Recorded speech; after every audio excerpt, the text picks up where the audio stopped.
ایک نقطہ، نماز کے دوران لطائف کا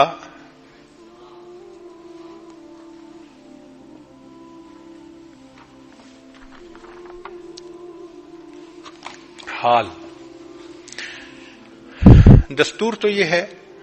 کہ نماز میں انسان ذکر کی طرف متوجہ نہ ہو، ذات کی طرف متوجہ ہو، کیونکہ ذکر جو ہے وہ نیچے کا درجہ ہے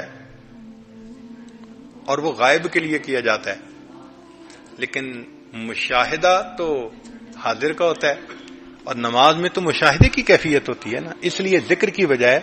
ذات کی کیفیت۔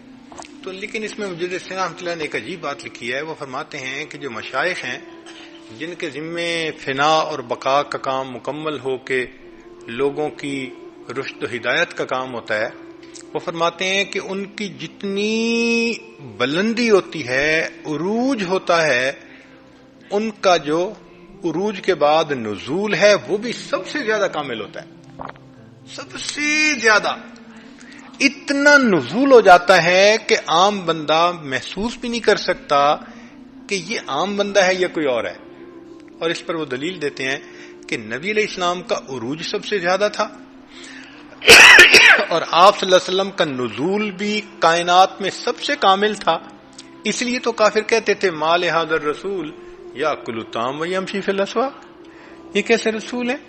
کھانا کھاتے ہیں، راستوں میں چلتے ہیں۔ ان کو نبی علیہ السلام کی زندگی بالکل عام نظر آتی تھی۔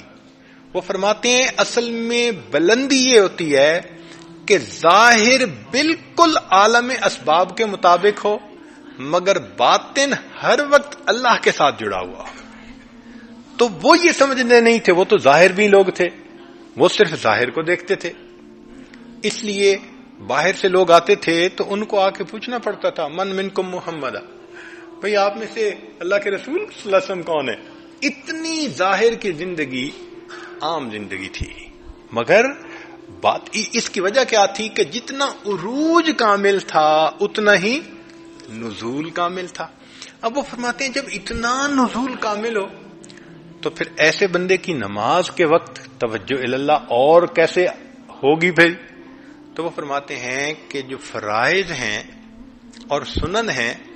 اس میں 6 کے 6 لطائف جو ہوتے ہیں نا، 5 عالم امر کے اور 6 لطیف نفس،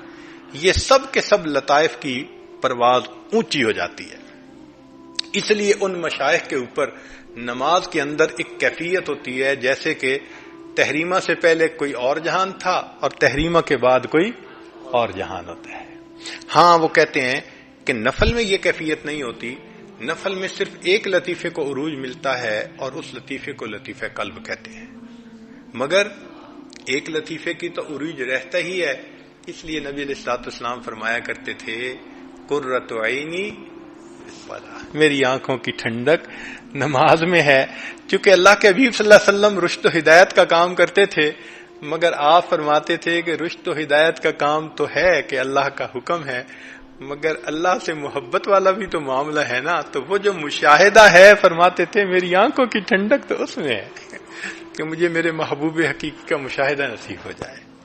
تو اس لیے نماز میں پرواز سے متعلق کچھ باتیں تھیں جو اس وقت آپ کے سامنے کر دی گئیں۔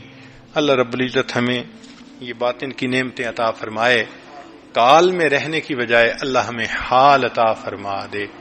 وآخر دعوانا ان الحمد للہ رب العالمین۔